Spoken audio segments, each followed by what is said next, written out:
O tema de hoje é planejamento de lançamento de coleções de verão na moda, né? Eu sei que às vezes a pessoa pensa que é cedo falar disso em julho, que tá frio ainda, em junho, mas na verdade o lançamento da coleção de verão tem um planejamento que começa muito antes disso e a gente já tá lançando produtos de transição, às vezes até no finalzinho de julho, e pera que eu já vou explicar isso direitinho em detalhes. Bom, se você é novo por aqui, meu nome é Marília Carvalhinha e eu tenho esse canal. Você já pode aí assinalar aí o sininho para ter lembrete quando tiver novos conteúdos e também seguir o canal para receber com mais frequência conteúdo sobre negócio de moda. Eu sempre falo conteúdo sobre gestão de negócios de moda, negócios de modas e outras áreas correlatas. E o tema de lançamento de coleção e planejamento de coleção é um tema muito importante para os negócios de moda, porque é justamente neste planejamento que fica a maior parte do potencial de aumento de vendas e de aumento de margem de um negócio de moda. E aí, a gente quando fala de lançamento de coleção de verão, muitas vezes a gente já associa, né, o verão ao calor. Então a gente pensa, nossa, mas tá tão frio ainda, tá tão longe do calor que vai acontecer às vezes lá para outubro, novembro, dezembro, calorão mesmo, né? Por que que eu vou lançar uma coleção de verão já em agosto ou no final de julho? Então, para isso a gente precisa voltar umas 3 casinhas para trás para começar a lembrar um pouco sobre como que funciona a estrutura da moda e calendário da moda. Eu tenho outros conteúdos mais detalhados sobre esse tema, mas eu acho importante trazer esse tema também aqui como introdução, né, à ideia de lançamento de coleção de verão. Basicamente, a gente tem dois grandes ciclos na moda: o ciclo de primavera-verão, que a gente chama de primavera-verão, mas na verdade são produtos que vão pegar desde a transição ali do frio para o comecinho da meia estação e para o calor. Então, a gente tem esses lançamentos geralmente em agosto, setembro, outubro, são produtos que vão permanecer na loja a preço cheio até dezembro, e aí quando a gente vira para janeiro, esses produtos entram em liquidação. Então a ideia geral é que é um ciclo de abastecimento que performa a preço cheio no segundo semestre, né, especialmente depois de julho, começando principalmente em agosto, e janeiro a gente começa a entrar em liquidação, uma liquidação que se arrasta aí até fevereiro, numa transição já, e em fevereiro a gente já recebe a transição dessa coleção, que a gente dá o nome ao grande ciclo de outono e inverno, mas que também começa com produtos de transição, então produtos que ainda não são tão quentinhos, produtos que ainda são meia estação e que já vão falar com as peças que vão chegar depois e performa em preço cheio aí entre fevereiro e junho, e julho liquida. E quem quiser saber mais sobre o calendário de moda, tem outros vídeos que explicam detalhadamente de por que o calendário é assim, né? Não é à toa, não é um caso aleatório o calendário ser um pouco antes, entre aspas, do pico do calor e do pico do frio. Tem vários motivos para isso. Pensem que a moda é um mercado, uma indústria extremamente pulverizada, né, pulverizada e descentralizada. Então a moda é uma indústria que tem muitas empresas em muitos modelos de negócio, não é um mercado concentrado. Muitas empresas representam uma grande participação no mercado e poucas empresas têm uma participação aí que no máximo bate 5% aqui no Brasil. Se a gente for pensar em participação global, os maiores grupos não passam aí de 10% de participação. Então não temos um mercado super concentrado, é um mercado bem pulverizado. Quando a gente fala de mercados pulverizados, apesar de existir eventualmente uma certa concentração de poder em um ou outro grupo, existe também bastante pulverização de poder. E neste tipo de mercado, geralmente as coisas que se estabelecem, entre aspas, como regra ou como melhores práticas, né, ou como por exemplo o calendário de moda, não se estabelecem pela imposição de uns ou de outros, e sim pelo formato que mais se adaptou. Então, por uma questão de adaptação, de evolução natural, é que o formato da moda foi para esse calendário, cujas liquidações acontecem em janeiro, começam em janeiro para o verão e começam em julho no inverno, tá? E aí a gente tem que decodificar tudo isso. Então, falando já mais diretamente do planejamento da coleção de verão, o que acontece na coleção de verão? Marcas pequenas que têm menos canais de distribuição, que são menos pulverizadas e que, portanto, têm menos produtos para lançar também, né? Porque uma marca pequena não tem porte suficiente para ter muita variedade de produtos, elas vão ter que concentrar seus lançamentos um pouco mais. Por quê? Quando a gente chama ali, faz uma ação comercial para chamar novos clientes para conhecer nossa coleção, se a gente faz todo esse paranauê, chega no lançamento, tem poucos produtos para oferecer, poucos modelos, a gente acaba perdendo um pouco da eficiência dessa chamada. O cliente vem, só tem 5 produtinhos, 10 produtinhos de lançamento, ele, né, pode não gostar de nenhum, não tem nenhum ali que deu certo com o corpo dele, etc. Então a gente tem que oferecer um mix mínimo nos primeiros lançamentos da coleção para que o cliente tenha minimamente alternativas para comprar. Então, marcas muito pequenas, às vezes tem 50, 60 modelos diferentes, elas não vão poder dividir esses 50, 60 modelos em muitos meses, senão quando a gente pegar o primeiro lançamento da coleção, vai ficar muito assim pobrezinho, principalmente se a gente for fazer um lançamento com realmente com ações, com intenção, com investimento, né? Então a gente tem que imaginar que no verão a gente vai ali, se a gente tiver uma coleção pequena, precisar concentrar esses lançamentos para oferecer no mínimo 25, 30 modelos no começo da coleção. Para quem são marcas que já oferecem aí 150, 200, 300 modelos numa coleção, já são um pouquinho maiores, eventualmente eu posso dar uma distribuída um pouquinho maior. Então, quando eu faço uma estratégia de lançamento, essa estratégia ela tem tudo a ver com produto e com marketing também. Então, a gente vai associar ações de divulgação da coleção, ações de lançamento como eventos, enfim, tudo que tem a ver, lives, catálogos, ações comerciais diretas em loja, e-mail marketing, tudo veiculando aquela campanha, aquelas fotos, né, o lookbook, tudo que a gente preparou para o verão, e a gente vai ter essa distribuição desses lançamentos num período de coleção. E aí é muito interessante pensar que você está fazendo uma transição de um inverno para um verão que acontece no mês de agosto. É uma transição muito cheia, de um mês muito cheio. O mês de agosto é um mês de 31 dias e que não tem feriado, o que é muito diferente da transição do verão para o inverno, né? Porque da coleção do ciclo de verão para o inverno, da transição do ciclo de verão para o inverno, a gente tem aí que o mês de transição é fevereiro, que é um mês de 28 ou 29 dias, com potencial carnaval no meio, e um mês que muitas pessoas ainda estão de férias, né? E tem muito calor e tudo mais. Então, é uma transição em agosto que é uma transição mais recheada. E aí, a sua data de lançamento, ela pode variar um pouco conforme a sua estratégia também de liquidação. Quando a gente está com a estratégia de liquidação bem calibrada, né, e está com os produtos bem organizados, já no início de agosto a gente está com uma sobra para liquidação que já acabou bastante, né? Então a gente vira a coleção de inverno para liquidação no finalzinho de junho, começo de julho, tem um montante de produtos para liquidar. Se a minha liquidação performou bem, se eu estou bem calibradinho na liquidação, quando chegar em agosto eu já tenho muito desfalque, já tenho quase nada mais para liquidar em agosto. Se eu tive uma performance um pouquinho pior, eu ainda vou carregar mais estoque.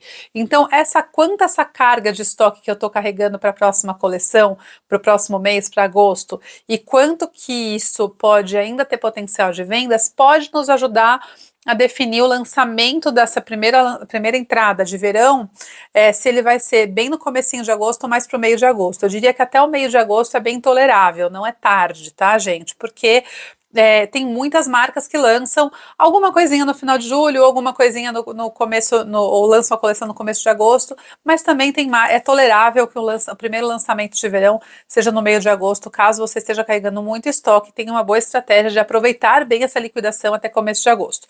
Tudo isso eu falo, gente, eu vou fazer um parênteses aqui. Lembrando que se eu não fiz uma boa estratégia de liquidação, aí, se sobrou muito também, foi por falta de estratégia. Não vai ser não lançar a coleção de verão que vai resolver essa sobra. Você tem que ter feito uma boa estratégia de liquidação, uma boa abordagem, para você usar esse tempo de liquidação de forma eficiente. Se não for o caso, talvez seja melhor já lançar o verão mesmo no começo de agosto. Então, e esse lançamento do verão de começo de agosto já é um lançamento que é bom ser bem recheado. E aí a gente vai lançando, né, essas entradas novas da coleção, principalmente em agosto e setembro, um pouco em outubro, muito pouquinho em novembro e quase nada em dezembro. Por quê que eu tenho que fazer essa curva de abastecimento que começa mais recheada? Porque se eu vou lançar muito tarde, né, nesse ciclo de primavera-verão, acaba ficando muito próximo do início das liquidações, eu tenho menos tempo para performar meu produto em preço cheio. E tudo isso eu estou falando, gente, sempre é importante lembrar, para produtos de lançamento. Se a sua marca tem um mix de produtos de lançamento, produtos perenes, né? E tem alguns, então tem uma distribuição desses dois. Os produtos perenes, que são aqueles que você não liquida, que são sempre parte da coleção, eles podem ter reposição em qualquer época do ano. Você não precisa botar eles ali junto com os lançamentos nessa curva que eu falei. Tá? Também gosto de lembrar que quando a gente fala de produtos perenes ou produtos de linha, são produtos que a gente avalia eles por produto e cor. Então, por exemplo, sei lá, tenho essa camisa na versão branca, que é um produto perene, que eu não liquido e eu reabasteço ela o ano inteiro. A camisa na versão listrada com azul marinho, ela não é perene, ela pode ser lançamento e depois eu liquidar. Então, se ela não é perene, ela conta no abastecimento dos lançamentos, tá, gente? Então, isso que eu tô falando de lançar um bloquinho bom de produtos de lançamento já em agosto e em setembro é para produtos de lançamento, porque eles sim serão liquidados em janeiro, quando entrar a liquidação de verão. Já os produtos perenes não precisam ter desconto em janeiro, claro, porque você vai continuar comprando ele depois, vai reabastecer, então não tem sentido ele entrar em desconto em janeiro, e esses produtos também não precisam entrar tão cedo, eles podem entrar mais tarde, porque eles vão performar sempre, de forma contínua. Inclusive é uma boa estratégia muitas vezes, né, dar essa variada, no começo lançar mais, abastecer mais com produtos de lançamento, e no final, mais próximo da liquidação, abastecer com os produtos perenes. Então, este calendário, né, do segundo semestre, ele começa com esse abastecimento intenso de verão, agosto, setembro e mais um pouco em outubro, novembro muito pouco. O montante de produtos que eu devo abastecer nessa ciclo de verão é calculado conforme nossa projeção de vendas. É sempre mais do que a minha projeção de vendas, porque eu nunca vou performar 100% dos produtos que eu abasteci, né? Nunca vou conseguir vender tudo do que eu coloquei no estoque, até porque na moda, como eu sempre digo, a gente tem muita variedade de modelos, cores e tamanhos, tem desfalque de estoque, então conforme o meu estoque começa a desfalcar, eu começo a perder vendas, e aí cada marca tem alguns índices, né, de sobra esperada para liquidação, e esses índices são os que vão nos ajudar a calibrar quanto a gente vai produzir para abastecer esse ciclo. O que acontece no segundo semestre, que é sempre importante de se lembrar, né? A gente tem todo o segundo semestre, em novembro, nós temos a Black Friday, né? Que impacta bastante no varejo de moda, porque especialmente no mercado digital, porque na Black Friday a gente vai ter uma enxurrada de ofertas, né? E naturalmente, quando a gente desvia o foco do consumidor para a oferta, para desconto, para sale, isso vai gerar um ruído eventualmente nos seus produtos de venda de preço cheio e nos seus lançamentos. Então, a Black Friday muitas vezes estimula as marcas a lançarem menos produtos novos em novembro e antecipar um pouco esse lançamento para outubro, para evitar que o ruído da Black Friday comprometa a performance dos produtos que você está lançando. Então, isso é uma coisa importante. Uma outra pergunta importante sobre Black Friday. A Black Friday pode servir para liquidar produtos de verão? Não é recomendado, né? Eventualmente, algumas marcas fazem algumas ações de um pouquinho de desconto dos produtos da coleção, mas isso também pode gerar algum ruído na percepção de valor da marca, porque o cliente pode pensar, bom, mas se vai dar algum desconto na Black Friday, por que eu vou comprar um produto a preço cheio em outubro, por exemplo? Então, você vai criando uma tradição de o cliente perceber que você costuma dar esse desconto. Então, idealmente, não é legal usar muito a Black Friday para liquidar produtos ou dar ações de desconto em produtos da coleção, exceto algumas exceções. Então, indo para as exceções possíveis, algumas marcas sentem a necessidade ali de abastecer um pouquinho de produtos de primavera, verão, já de preview, ou de uma collab, ou uma cápsula no final de julho, preparando já a transição para primavera, verão. Então, às vezes, lá para o dia 20 e 25 de julho, algumas marcas fazem entradas de produtos, mesmo das não tão grandes, tá? As marcas muito grandes têm lançamentos todos os meses, obviamente não na mesma quantidade de produtos, mas elas têm ali algumas entradas todos os meses, né? Mas marcas menores isso não é inteligente pelo motivo que eu já expliquei. Porém, às vezes a marca já está nesse processo de ir crescendo e ela já está muito desfalcada da liquidação e ela tem muito cliente que gosta do lançamento e quer saber da novidade. Então, eventualmente, é possível fazer uma cápsula ali, alguma coisa no final de julho para transição.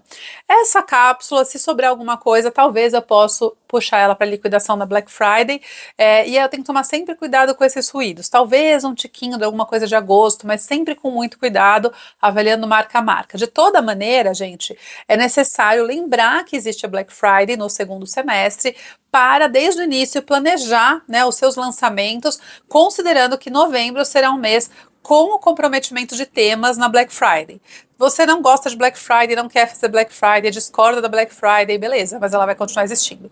E você ainda assim pode usar a Black Friday para dar mais descontos ou patrocinar aqueles produtos que já estavam na liquidação de inverno e de coleções ainda anteriores e que ainda tinham sobrado no seu estoque. É um bom momento para dar uma reativada nesse sale das coleções anteriores. E aí cada marca também tem que estudar quanto vale pôr de energia, dependendo do estoque que já tem, da atratividade desse estoque, etc. Então eu dei aqui um spoiler, uma antecipação do tema Black Friday lá de novembro, porque isso impacta todo o lançamento de primavera-verão. Outra pergunta comum, e o Dia dos Pais, né, que é no comecinho de agosto, ele impacta alguma coisa no lançamento do primavera-verão? Bom, para quem trabalha com moda masculina, obviamente impacta. O mercado de moda masculina tradicionalmente tem uma característica de ser menos influenciado por esses produtos de muito moda, que são muito novidade, com muita informação de moda. Então é um mercado que tende a ter mais produtos perenes, né, e ter menos que liquidam nessas liquidações sazonais de janeiro e julho. E os impactos do Dia dos Pais na moda masculina, eles já começam no finalzinho de julho. E aí, um efeito colateral positivo para quem não é homem, né, para quem não vai comprar presente, é que os shoppings tendem a ficar mais cheios, os centros comerciais tendem a ficar mais cheios na semana que antecede, ou nos 15 dias que antecedem os Dias dos Pais, e fatalmente, tendo mais circulação em shopping, potencialmente você vai ter mais fluxo, vai ter mais venda, seja qual for o seu segmento. Então, também tem esse aspecto no sentido de tentar aproveitar ali aquela semaninha, 2 semaninhas pré-Dia dos Pais, ou para fazer uma performance na rabeira do seu desconto, do seu sale, da sua liquidação, caso você esteja ainda com muito estoque, ou para já lançar sua coleção neste momento, para já começar a ter eventualmente aproveitamento desse fluxo para o lançamento dessa primeira fase da sua coleção nova. Lembrando que isso só vale para marcas que estão localizadas em centros comerciais de alta circulação, então lugares, lojas físicas que as pessoas passam por estar procurando presente do Dia dos Pais. E mesmo assim, a gente tem que fazer aí uma descascada nessa história para pensar se realmente faz sentido para cada marca, né? Então eu falei sobre esse ciclo, falei sobre Black Friday, acho legal falar que se você lançar uma boa dose de coleção no início de agosto, um bom período para você fazer a segunda entrada é lá para o dia 10 de setembro, dá 40 dias de intervalo. E se você consegue ter 3 entradas, o outro bom momento é lá para o dia 20 de outubro, se você for fazer 3, tá? Se você consegue fazer 4 grandes entradas, sua marca já é maior, você pode antecipar um pouquinho, começo de agosto, começo de setembro, começo de outubro, começo de novembro. E aí a gente vai tentando entender o que é mais interessante para cada marca. Mas para marcas pequenas, se a sua marca é muito pequena, ainda assim pense em 3 entradas, talvez são 2 entradas mais caprichadas, agosto e setembro, e uma coleção cápsula, ou uma collab, ou um molho diferente, uma foto diferente, para reciclar a informação dos produtos que você já estava oferecendo desde agosto. Porque também, senão é muito tempo tentando performar aqueles produtos com a mesma foto, com o mesmo tudo, sem novidade, né? Eu acho que assim, esse equilíbrio é importante ponderar. Nem é fundamental, necessário que você tenha lançamento todo mês ou a cada 15 dias na sua loja, nem é necessário, nem é bom que você passe um espaçamento muito grande. E eu gosto sempre de lembrar que mesmo que você, como marca de moda, portanto, tem que receber os produtos de forma mais concentrada, porque você vai fazer um lançamento, porque você tem profundidade de grade e tudo mais. Então, mesmo que você, como marca de moda, concentre esses produtos do jeito que eu falei, começo de agosto, 10 de setembro, 20 de outubro, ou algo parecido com isso, você não é por estar com os mesmos produtos que você se esgotou em energia de comunicação. Você vai trocar esse produto na loja, você vai fazer foto diferente, você vai fazer conteúdo diferente, e esses produtos vão aparecer de formas diferentes para o seu cliente, de forma que eles vão atrair novamente atenção, até porque o cliente às vezes olha aquela área cheia de coisa, ele não enxerga mais da metade das coisas, ele enxerga os que estão na frente, os que por aquele dia, por algum motivo, chamaram mais atenção, mudou o styling, mudou o VM, mudou a exposição, aquilo passa a ser visível. Então tem novos produtos que se tornam visíveis para o seu cliente. Você não precisa lançar necessariamente mais para dar esse impacto de gerar a percepção de novidade na loja, mas também é difícil você gerar essa percepção se você passa meses sem lançar nada. E aí, para todas as marcas, vale a pena pensar nisso. Então, eu não tenho porte para abastecer em grandes volumes em novembro e dezembro, não faz sentido para mim. Maravilha, o que eu vou fazer esses 2 meses para manter a chama acesa com o meu cliente, né? Eu preciso inventar ali ou uma comunicação, ou uma collab, ou fazer um shooting novo, ou fazer uma ação, ou fazer um evento, fazer uma série de conteúdos. O que eu vou fazer? Eu não posso ficar parado esperando que o cliente vai morrer de saudade de mim sem eu falar nada com ele. Então, acho que é encontrando esse planejamento de marketing associado às vendas e ao estoque que você projetou, né? Tudo é muito integrado, gente. Ninguém está acima de ninguém. Todos são integrados. Vendas, marketing, financeiro, margem. Todo mundo tem que estar ali horizontalmente integrado, olhando para uma estratégia como um todo. E agora, neste momento, a priori, né, antes desse semestre de fato começar, esse semestre não, esse ciclo de primavera-verão de fato começar, você já deveria estar olhando exatamente para esse plano de vendas, de estoque e de marketing para que tudo isso aconteça junto. Deu para entender, gente? O tema é complexo. Aqui é um conteúdo claro de YouTube, então não é um curso, mas eu queria trazer para vocês um pouco das reflexões que são fundamentais para você não entrar no semestre sem se preparar e depois ser pego de surpresa. Lembrando que esse tipo de conteúdo eu falo bastante por aqui, então já segue o canal, já ativa o sininho para receber os conteúdos primeiro e bora fazer um semestre de alta performance.